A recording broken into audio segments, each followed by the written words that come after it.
I'm Kevin Price with your Price Point Edition. Do want to remind you, of course, you can catch me every day, Monday through Friday, on The Price of Business on Business Talk 1110 AM in Houston, Texas, and of course over at usdailyreview.com. Well, in the last couple of weeks, Governor Rick Snyder of Michigan has dominated the news line with his decision to go ahead and sign a sweeping right-to-work legislation into law in the state of Michigan. No one ever thought that Michigan would ever possibly become a right-to-work state. And to me, it displays a leadership style that was really very effective for Rick Snyder. And I like to compare him with Scott Walker of Wisconsin, who's also something of a hero of mine, who has been working very hard to get the cost of labor under control in order to create a business environment where businesses want to go. Before I get into that, though, in that comparison, let me just briefly explain what it means. Going from a closed union shop state, which is what Michigan is today, means that to a right-to-work state means that now employees in Michigan will get to choose whether or not they join a union when they begin to work for a company. That's absolutely huge on several levels. First of all, that means that it'll be a friendlier environment for business going in.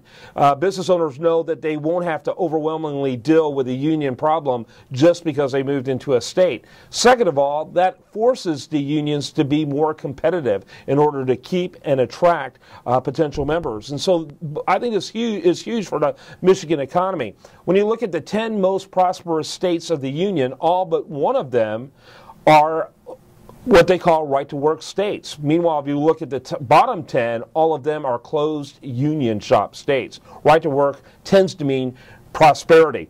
Now, Scott Walker ended up being an incredible hot water in his efforts to get unions, particularly education unions, under control. He was confrontational, very strong, made him a darling of conservatives like myself. I think he's awesome. But it led to a lot of trouble. On the other hand, Rick Snyder, the governor of Michigan, took a much more quiet approach. He came out and said, I don't have any intention to promote right-to-work legislation. That didn't mean he wasn't going to sign right-to-work legislation if it became passed by the legislature. He just wasn't going to make that a legislative priority of himself.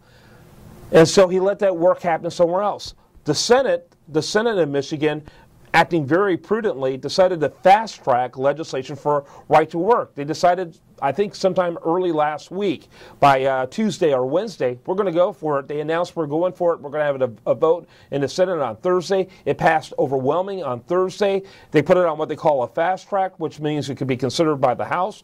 5 business days later, it passed this week in the House, and it went straight to the governor's desk, who signed it into law. And he did it without fanfare. He did it without lecturing. He did it in a very quiet but very profoundly powerful sort of way. Now, and in many respects, in fact, some magazines and news sites are calling him the Scott Walker of 2014. In other words, a potential presidential contender. Maybe, who knows? All I know is he's done substantial reforms. This isn't the first. This is one of many substantial pro-economic growth reforms that Governor Snyder has done.